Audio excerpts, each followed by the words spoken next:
So here we go, 4 building blocks of the leadership system. The first one is this, right, is personal development. Personal development.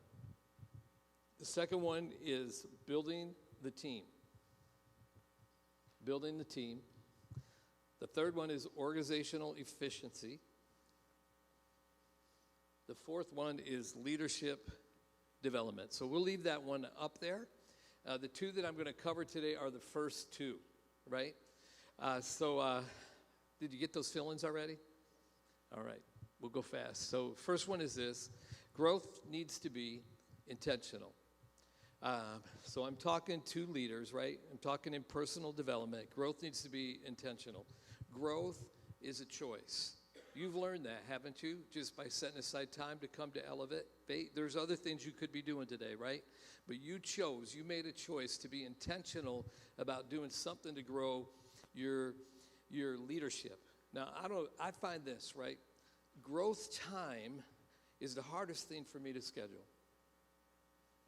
Like I got stuff, I got a list on my desk. Do you got a list on your desk? Growth time is the hardest thing for me to schedule.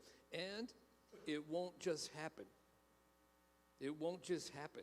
We have to actually schedule it. There was a time in ministry when I was neglecting my family, right? And the only way that I could correct that was to block out time in my calendar for my family that did not move.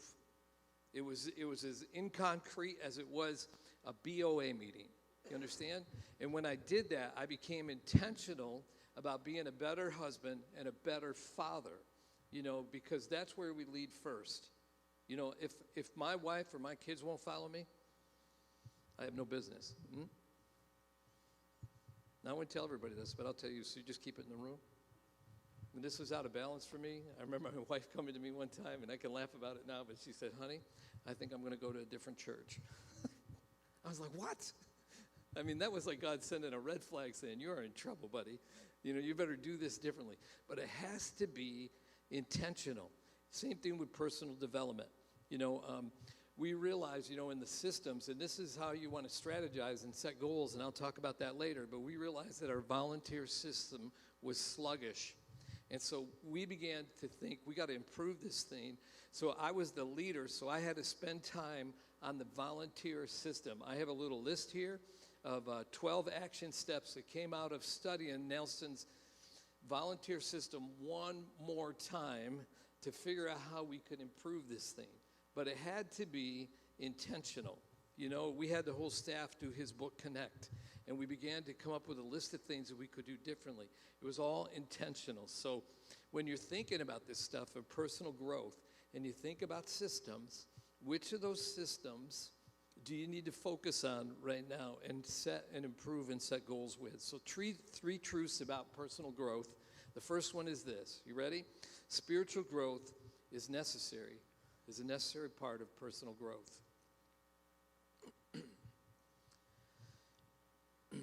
I've seen the results of this in my own life in 40 days of prayer. The question was, what will I do to grow my relationship with Jesus? And the answer for me was to deepen my prayer life and spend time deeper in prayer with him. And I've developed a habit. It was so strange once 40 days was done because I went back to my old devotions and I was done with them and I was like, now what? There was still more I was longing for out of that time. And so I'm doing 40 days again, just reading through my answers. But if we are teachable, this is what I found, and I found it especially here at this church, that God will reveal stuff to us. And not only that, but he will go before us and give us tools and give us resources if we will spend time with him in prayer and allow him to direct. I teach this out in premarital counseling and marriage counseling, but communication is so important. There are 2 rules in communication, and when it works really good. And the first one is this, that one listens and one talks. It's a thought, isn't it? It doesn't work when both people talk at the same time, and it doesn't work when nobody talks. And so I say we have to figure out what chair we're in. If I'm in the speaking chair, then my wife is listening, and vice versa. Same thing with God. You know what I find in my prayer life so often is I spend a lot of time in the speaking chair, and I just got to sit there. I got to sit there and meditate on the scripture and allow it to be absorbed into my life. I got to sit there and pray, cry out to help and say, God, this is what I'm struggling with right now. I'm going to shut up and just listen to you. Speak to me there out of your word or out of a book or out of a situation.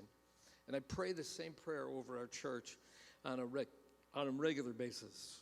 He's taught me that, especially in this last year. Second thing is this: personal growth requires a plan. Personal growth requires a plan. So I think that this was a separate handout, the one that says Rick's time management on it. And so what I did was I fleshed out what my responsibilities are, and this is a plan. And then I can write stuff in that I'm doing on a weekly or monthly basis within that plan. So you can see it. It's time with God. That's the most important thing I could do as a leader. The second thing is time with my family. I want to make sure that I'm giving my family the top priority in my life.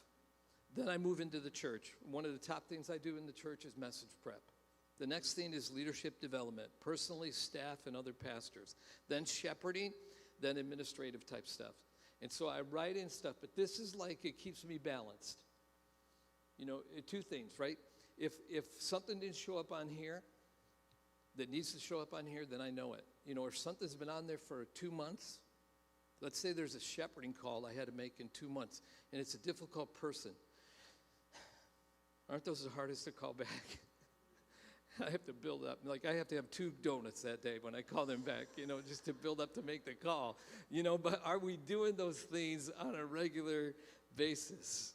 Yeah, so I've done this in the area of a growth barrier.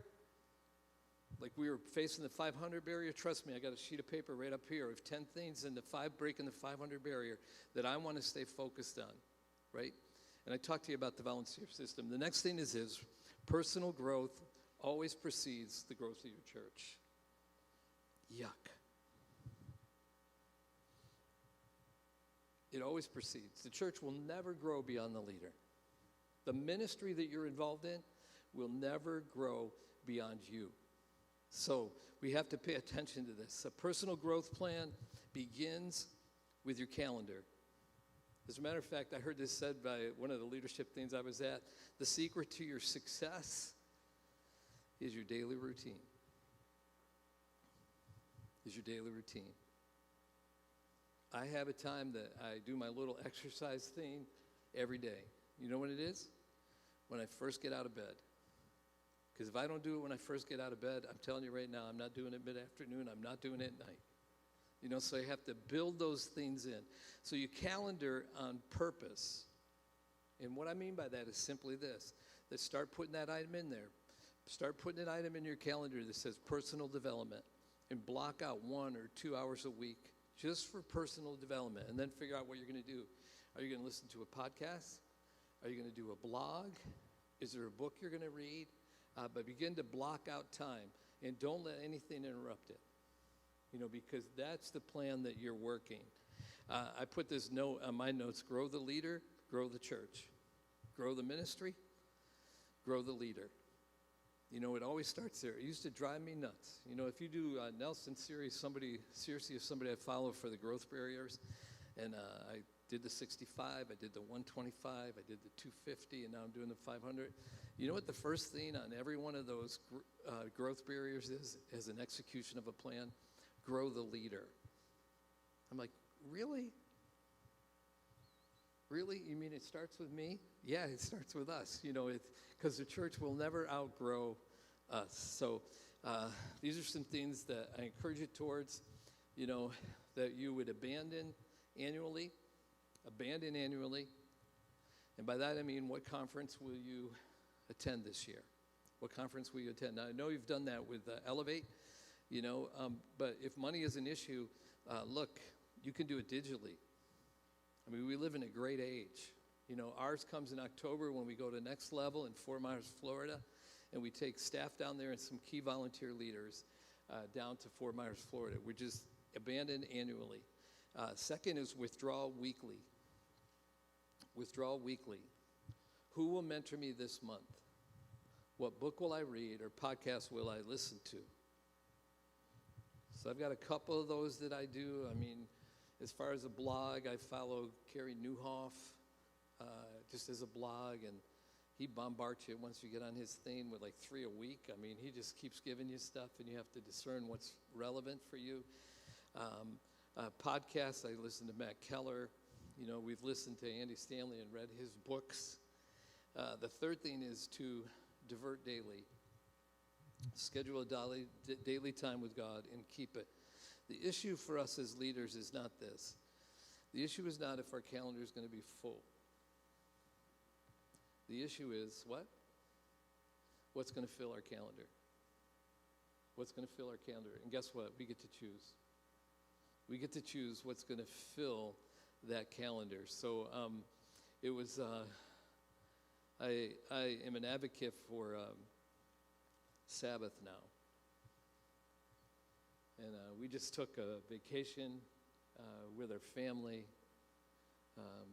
And during that time, one of my goals was to grow myself deeper spiritually. And so I took 40 days, and I took a book called Home Run by Kevin Myers and John Maxwell. And I'm telling you, that book just, it beat me up for about 3 days, you know, just as it began to point out different things in our life that we need to pay attention to, you know. But I just diverted daily, and it was rich time. As a matter of fact, when I was done, by the time I got to like the 4th or 5th day in the book, I was like, okay, Lord, I need to be built up now. You just ripped me apart for the last 4 days. Now, would you give me something to build me up, okay? But we need that daily diversion so that we can just hear the voice of God. So next is how to build great teams, right? This is an author that I would recommend that you follow. He is a wise man. He is smarter than his father. But I had Mark Rouse come and teach this to our team, just how to build great teams. And it wasn't his, but he shared it with us, so I gave him credit. So the first thing is this: healthy churches are led by healthy leaders. Healthy leaders build healthy teams. Healthy churches are led by healthy leaders, and healthy leaders will build healthy teams. So how to build great teams. Is this all right to make this shift, by the way? We go from leadership development to this, and so make sure you write down your questions if you have them, and we'll pause after this one. So some thoughts that limit team building. We have to undo some of our thinking and habits about team building, right? And so this is one of them. Survival does not equal success.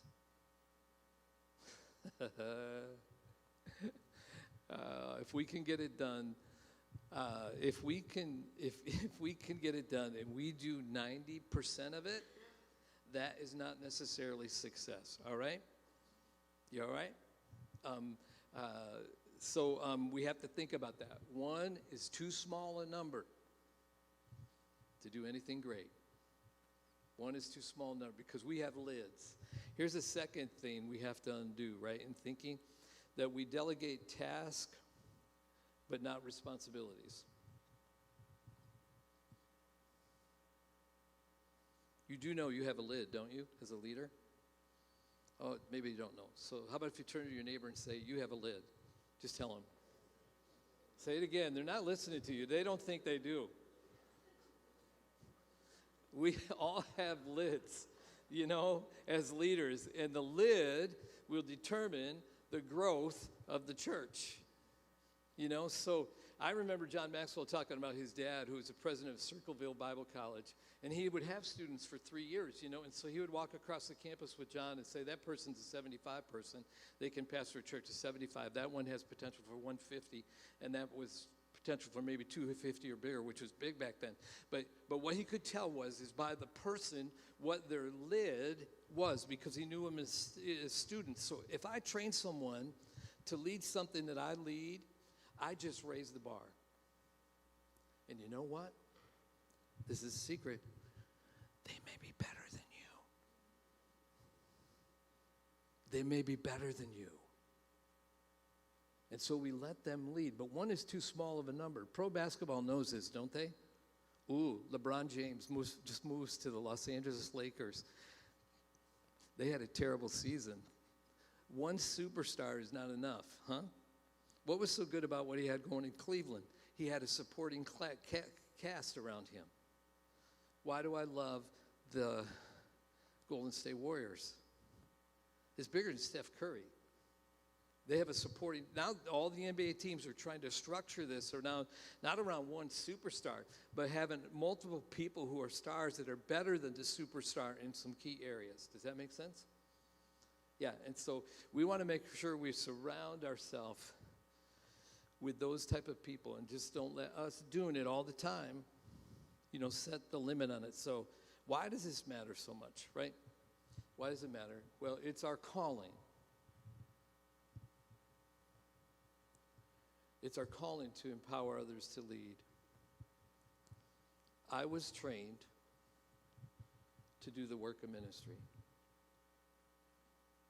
And so in my first church, I trained the church to watch my wife and I do the work of ministry. You follow? Deja vu. I'm with my Recalibrate group that I do coaching with around the West Coast. And there's a guy in my group who pastors a church of 50 people.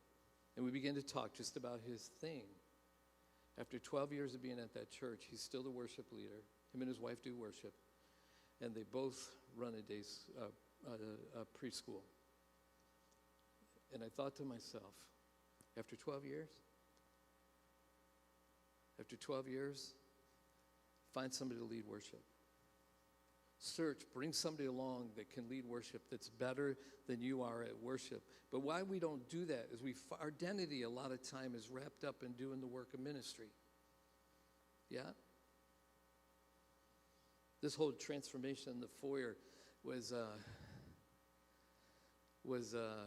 something I needed to get off my plate. I love carpentry. I love working with my hands, but I need to drop that off. That whole thing happened with me doing very little.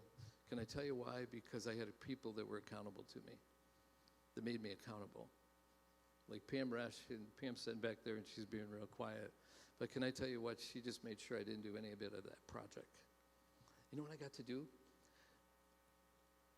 Put a piece of paneling on the back of the coffee area. I got to drive in with my hands 4-penny finish nails and put on a piece of trim. I was so proud. But you know what happened? A whole lot of other people got to have a chunk of the pie because I stepped out of the way.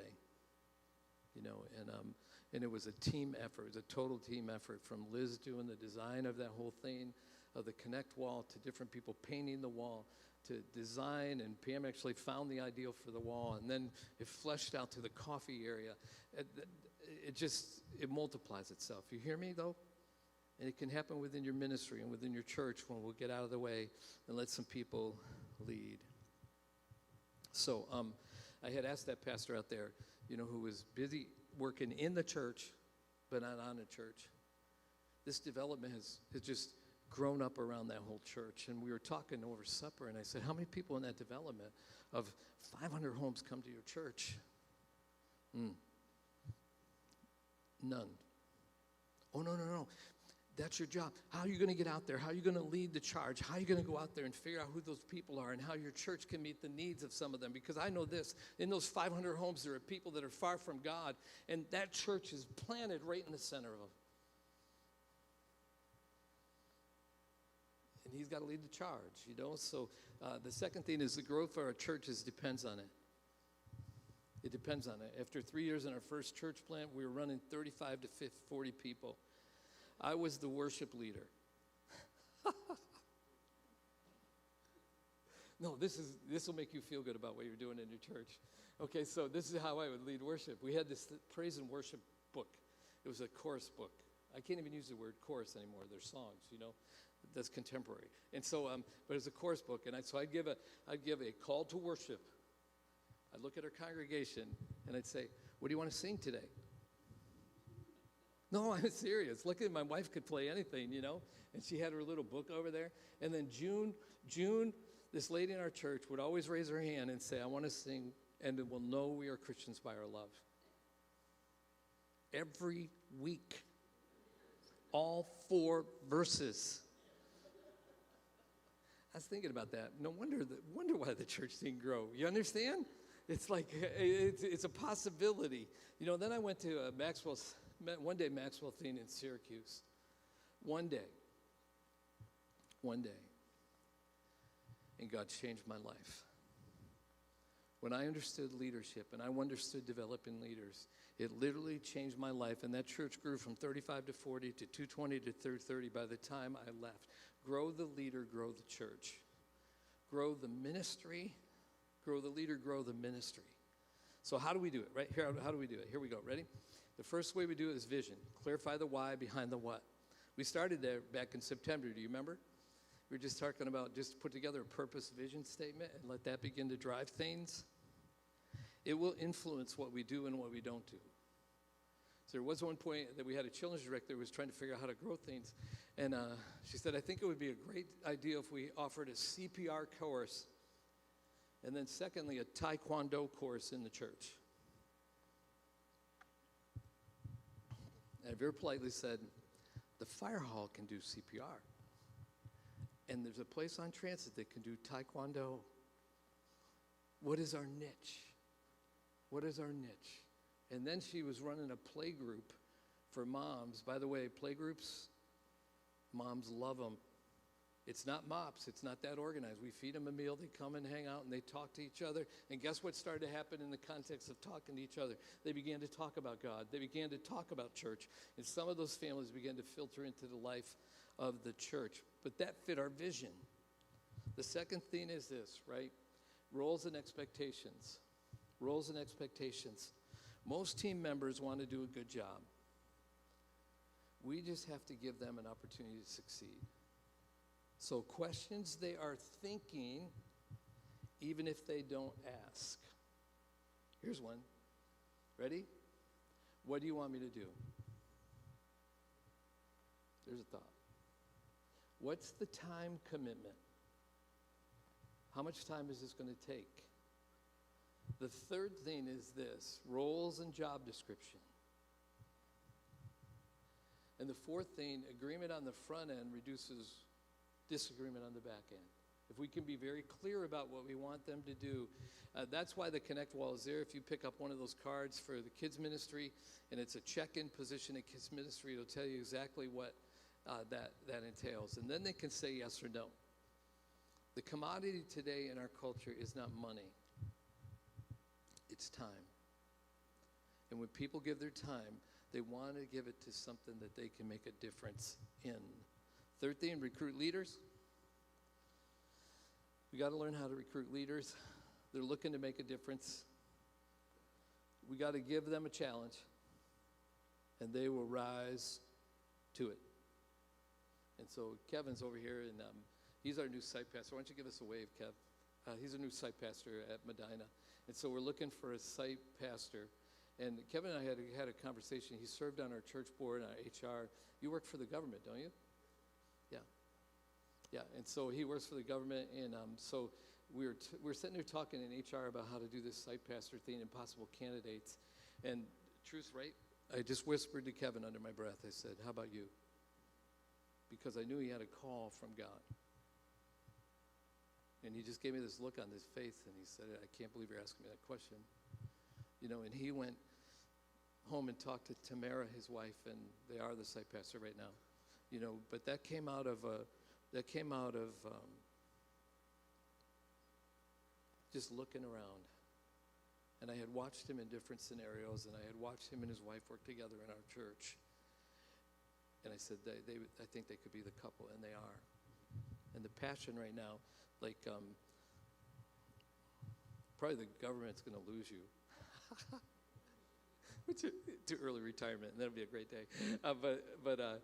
But because he's so passionate right now about what God has called him to do there. But you have to be able to look for leaders. So characteristics to look for in potential leaders. Here's one, magnetic. Just look around your foyer. Are people drawn to them? Magnetic people have people around them all the time. And if they don't, they'll go find them, you know? So watch for that in the foyer. Next thing, are they gifted? Natural leaders are kind of easy to spot because leadership just kind of oozes out of them when you talk to them. They speak on a different level. Then there's learned leaders. They have potential, but it's buried. Pam Resch, who you communicate on a regular basis with, an example of this. You know, I believe the leadership was in her. It just needed to be pulled out. Right? And right now she does an incredible job of just leading different areas in the church within her personality type. Right? So teachability. Teachability. Have you had someone in a leadership position or a staff position that wasn't teachable? Ay, ay, ay. It will drive you nuts. You know, if they're set in their ways, they're set in their ways, you know. And so teachability becomes a big thing. There's a great book we went through as a staff called The Key to Everything by Matt Keller. And it's a great book and a great read just on teachability. Let me give it to you again. Got it? Key to everything. So a third, driven. Are they self-motivated, passionate? We didn't know this. We just hired a part-time worship leader at Medina, and Liz is upstairs, I think. But the person we hired was her husband, John. Now, I do John from a distance, but we were interviewing 2 candidates, and all of a sudden they were praying the week before, and they felt God call them into ministry. So, okay, well, let's get you in the interview loop. And so he came in on that Sunday, and all of a sudden, I had never sat with John for that long, but all of a sudden, this passion and this motivation and mentioning dreams about the possibility of worship at Medina, and all of a sudden, it was just oozing out of him, you know, and he knew us from the inside. And so all of a sudden, I was like, he's the guy. You know, we all felt as a team like he was the guy, and he is killing it right now at Medina, you know, and he has a full-time job. You know, but this passion is driving him right now. So make sure that they're driven as people. The fourth thing is build a team. It all starts here with building a team. So we find someone that can do something that we do that maybe we're not that good at. Not just a warm body, but somebody that can sit in the right seat on the bus. Make sense? So under this one, don't be afraid to ask. I talked about that already. Personal invitation, we're finding, is the best way to recruit somebody for a position or for a serve opportunity within the church. Rich and Laura just started serving on our guest services team. You know, and when I saw it was their first serve, I just went up to them and said, hey, guys, they were circled with some of their family members after church in a circle. And I said, thanks so much for serving today. How'd it go? And they said, it went great. And then I said, hey, if you happen to know, like, maybe another couple that would be interested in being on the guest services team and you think would be a great fit, then just ask them to sign up. And then Natalie and Aaron were there, and who I know Natalie since she was in grade school, come to the church. And so I just went like this. I went, guess what happened? They served for the first time this last week. It was just a simple ask and a serve after church. And I was watching Aaron, you know, and I looked at him and I said, how'd it go? He said, good. He said, all I have to do is smile and say good morning and hand him a program. I said, that's awesome. And I looked at him and I said, Aaron, the other good thing about you is you have all your teeth. I'm just joking, but I'm just saying that the people are out there. We just need to give them an invite. Stop saying no for people. Yeah, stop saying no for people. Can I tell you how we do this? I know you probably wouldn't want to do this. Like, I know you served in kids, 10 years ago, and I know you're really busy. I don't even know why I asked you this morning if you want to do this. Just make the ask and then shut up. Last thing is this, use the word opportunity. Use the word opportunity, not need. It's an opportunity for them. Have you ever seen anybody get in a position where they're serving God for the first time?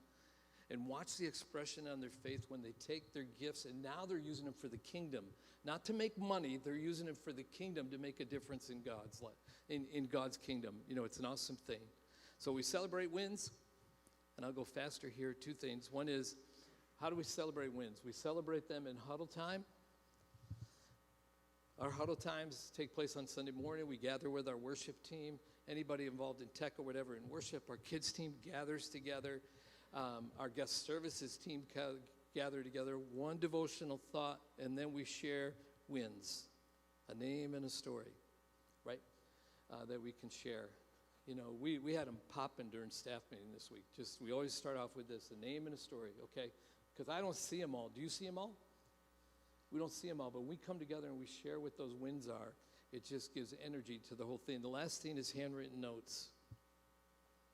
Handwritten notes. So I don't know what context you do this with 2 or 3 year leaders. If it's that way now, we do it with our whole staff. We start off our staff meeting with everybody writing a thank you note to somebody that served that week. And we just happen to catch them doing a great job. Leadership development. You know, how to build teams. Questions?